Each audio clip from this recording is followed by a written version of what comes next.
ఏమిటి ఏమిటి నాకు నువ్వు అక్కడ చేసిన పని? కోపడకండి, అంత శబ్దం వస్తుందని అనుకోలేదు. నిన్ను ఇక జన్మలో బయటికి తీసుకెడితే నా చెవిలో ఏలే చంపేవే. అంత మాట అనకండి. ఈల వేయటం నాకు మాత్రం ఇష్టమన్నా? ఏం చేయని చెప్పండి. ఎక్కువ సంతోషం కానీ బాధ కానీ కలిగినప్పుడు వేళ్ళు వాటంతటా అవే దగ్గర అవుతాయి, నోటి దగ్గరికి వెళ్ళిపోతాయి. లోపల నుంచి గాలి వస్తుంది, బయటికి శబ్దం వస్తుంది. ఇవన్నీ నాకు తెలియకుండానే జరిగిపోతాయండి. నా వల్ల కాదే. ఏలేసే పెళ్ళాన్ని ఏలుకోలేను.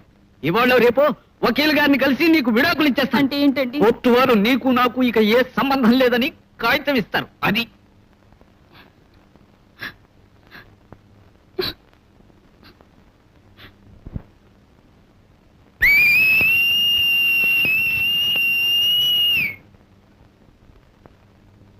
క్షమించండి, ఇది బాధ ఇలా